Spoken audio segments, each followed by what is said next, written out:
გამარჯობა, ეს არის გადაცემა გვერდიდან და მე ვარ დავით კალანდია.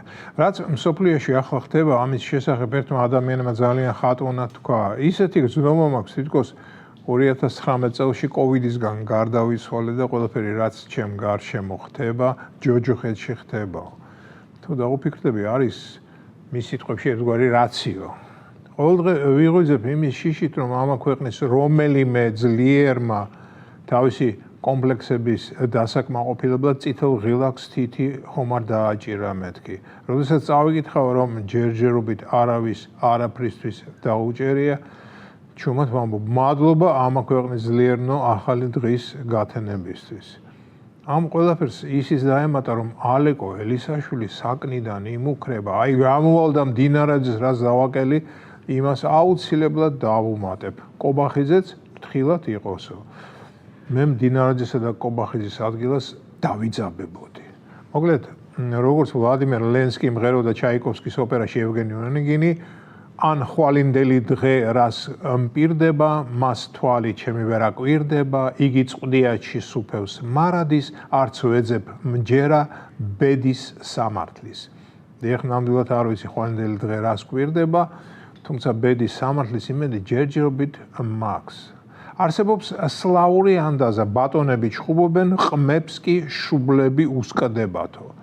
დღევანდელი ბატონების ჩხუბშიც თავად ისინი არ ზარალდებიან. ზარალდება მოსახლეობა. ზარალდება, იღუპება, ნადგურდება, ინგრევა და მხოლოდ იმისთვის, რომ ბატონებმა თავიანთი ბავშვური კომპლექსები დაიკმაყოფილონ. ყველანი ბავშვობიდან მოდიოდა და იქ იმ შორეულ დროს გაჩენილი კომპლექსების კომპენსირება ბევრს დიდ ასაკში სურს, სხვისი ჯანმრთელობისა და სიცოცხლის ხარჯზე. ისე კი ომი, მე ახლა უკრაინა რუსეთის ომს გულისხმობა. ადრე თუ გვიან აუცილებლად დასრულდება, მაგრამ მერე რა მოხდება, ესე ძალიან საკითხავია. ხომ გახსოვთ ფრაზა ომი დასრულდა, მშვიდობის გეშინოდეთ. ეს ფრაზა ყველაზე ხშირად ბერტოლდ ბრეხტს მიეწერება. ის გამოიყენება აფორიზმად, რომელიც გვაფრთხილებს, რომ ომის შემდგომა პერიოდმა შეიძლება არანაკლები საფრთხეები და სოციალური არეულობა მოიტანოს, ვიდრე თავად ომმა. ჩემი რუსი და უკრაინელი ახლობლების უკვე ამას მეუბნებიან. ღმერთმა იცის რა დაიწყება, როდესაც პოსტტრაუმული, სტრესული აშლილობის მქონე მეომრები უკან დაბრუნდებიან. ვინც პრობლემების მოსაგვარებლად ცეცხლს ასროლი და ცივი იარაღის გამოყენებას მიეჩვიაო. დიახ, და აი მაშინ ნამდვილად არ მომინდება მათ გზაზე გადაყრა. მე კი არ გადავეყრები, რადგან შორს ვარ როგორც რუსეთისგან, ისე უკრაინისგან, მაგრამ ჩემს ახლობლებზე შემტკივა გული. რატომ ხდება ასეთი არეულობა? რატომ ვერ მშვიდდება მსოფლიო? რატომ არ შეიძლება დაჯდომა და მოლაპარაკება? რატომ გონიათ, რომ ცეცხლითა და מחვილით შეიძლება პრობლემების მოგვარება? ალბათ იმიტომ, რომ ფიქრობენ, ცეცხლითა და מחვილით გაცილებით უფრო სწრაფად და დამაჯერებლად მიაღწევენ მიზანს, ვიდრე დასხდომითა და მოლაპარაკებით. ვაი რომ ცდებიან. გონი მართალი იყო ცხონებული ჩარლზ დარვინი, როდესაც ამბობდა, რომ ჩვენ ევოლუციის შედეგი ვართ და ჩვენი წინაპარი ცხოველი იყო. ასე იმიტომ გონია, რომ ცხოველები ახალი ტერიტორიების დასაპყრობად კბილს, ბჭყალს და უხეშ ღონეს იყენებენ და მოსალაპარაკებლად არ ხდებიან. ხო და ამიტომაც ვართ ჩვენ ცხოველების ღირსეული შთამომავლობა. ესე იგი ზოგიერთი პერსონას რომ ვუყურებ, მიჩნდება საფუძვლიანი ეჭვი, რომ ადამიანი მხოლოდ მაიმუნისგან კი არ არის შექმნილი, არამედ გაცილებით ფართო სპექტრის ცხოველებისგან. და განამხოლოდ ცხოველებისგან, ფრინველებისგან და ცივ სისხლიანებისგანაც. არ დავიწყებ იმის დაკონკრეტებას, თუ ვის გულისხმობ, მაგრამ ეს ეხება არა მხოლოდ ჩვენს დალოცვილ ქვეყანას, არამედ მთელ მსოფლიოს. ავიღოთ სიტყვაზე გერმანია.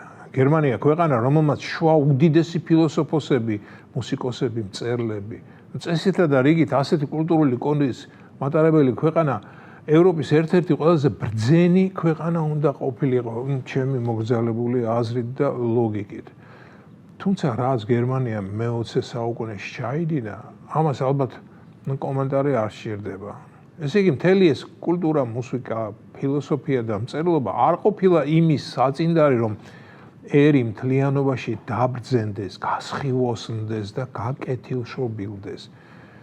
კარგი, ეს მე-20 საუკუნეში იყო და გერმანელი ხალხი დღემდე ინანიებს თავის ყავისფერ ცოდვას. ისე კი საბჭოთა კავშირში რომ არ შეჭრილი იყვნენ, არა გამორიცხული დღესაც გერმანია ყოფილიყო ევროპის მბრძანებელი და საბჭოებთან სიამტკბილობაშიც ეცხოვრა.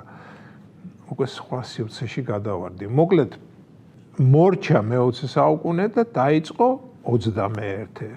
შევხედოთ დღევანდელ გერმანიას, ვინ მართავს მას და რას ჭირს, რაც უსუსურობის ზეიმი აქვს და ვის ეჯიკავებიან ჩვენ. დიახ, 80 მილიონიანი გერმანია ჩვენ ჯიბრში გვიდგება. რატომ? იმიტომ რომ უნიათოები არიან. ასე მგონია თითქოს ცდილობენ რაღაცის დამტკიცებას. რუსეთს ვერაფერს უბედავენ და ჩვენზე იყრიან ჯავრს. ვითომ ჩვენზე ჯავრის ყრით რუსებს გული დაწყდებათ. აქაც ერთგვარი სიბეცის ნიშნები შეიგრძნობა. ახლა მიხეილ როდზე, პეტერ ფიშერზე და მათნაირებზე არ დავიწყებ ლაპარაკს. ერთ სიტყვი დიდხანს იფიქრეს დიდთავა გერმანელებმა რა დაუშვა საქართველოს და ქალაქ საარბრუკენს, რომელიც 1975 წლიდან იყო თბილისთან დაძმობილების აქტი გააუქმებინეს. ანუ ბრეჟნევის დროინდელი თბილისი მათთვის მისაღები იყო და ახლა თურმე აღარ გახდა. აი თქვენს პატრონს უბედურს კი არა, უსუსურს. და რა მერე, საქართველოს სახელმწიფოებრიობა ამით ჩამოიშლებოდა? ოლოლო თქვენ, Deutschland über alles selebo. ეს იყო გაცემა გვერდიდან და მე ვარ დავით გალანდია.